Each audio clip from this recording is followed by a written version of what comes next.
el curtiometraje del cineasta xixonés Xu Xiaoxi y un averamiento a los mieos y los deseos de mocedad de dos personajes con delles pingarates de fantasía y misterio.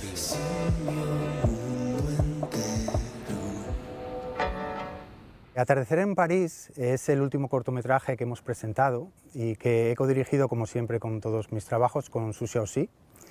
En Atardecer en París contamos la relación entre dos personajes, dos chicos, un chico y una chica jóvenes, que se encuentran en una montaña y simplemente pasan una tarde jugando a verdad o reto.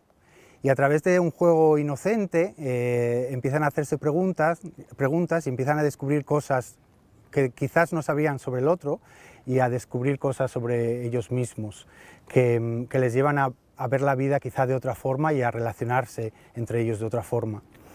Lo que tiene de especial este cortometraje es que el equipo técnico fue realmente muy reducido, porque lo que queríamos era centrarnos en las interpretaciones y dejar espacio a los actores para que desarrollaran los personajes y que se creara una especie de burbuja para que ellos pudieran expresar lo que querían expresar sin influencias externas. Y por otro lado utilizamos influencias pues, de la Nouvelle Vague, de los últimos momentos de la Nouvelle Vague, sobre todo de Eric Rohmer y este tipo de autores que crean historias, digamos, que pueden parecer banales, pero que tienen algo detrás que te hace descubrir cosas de la sociedad y de los personajes que tratan. A ver, cuéntamelo, que se me da bien interpretarlo. Me despierto en la casa del pueblo.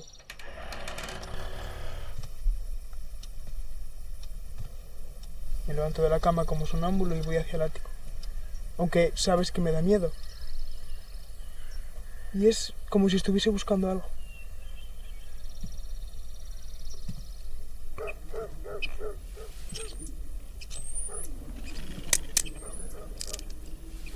Subo las escaleras y empiezo a escuchar ruidos raros, como de gente hablando y sonidos de animales, como si fuesen ratas. Atardecer en París surge a raíz de otro proyecto que estábamos desarrollando, Ius del Tiempo. Realmente mientras escribíamos la historia de ese otro proyecto, que era la relación entre un quesero adulto que vive en un pueblo y tiene problemas por un escándalo sexual que vivió años atrás, pues se encuentra con un joven fotógrafo que llega a ese pueblo y de alguna forma cambia su vida. Teníamos muy clara la personalidad del personaje mayor, del quesero, pero teníamos ciertas dudas sobre la personalidad del chico joven, del fotógrafo.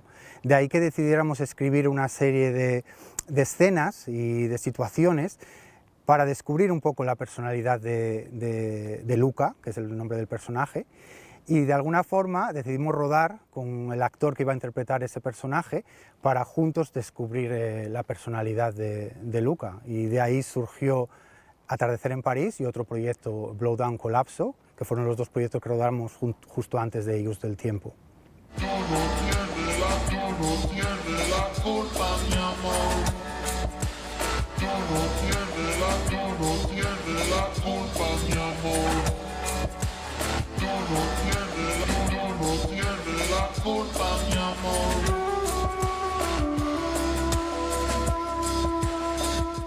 Al igual que Atardecer en París representa un juego entre los dos personajes, planteamos el rodaje también como un juego.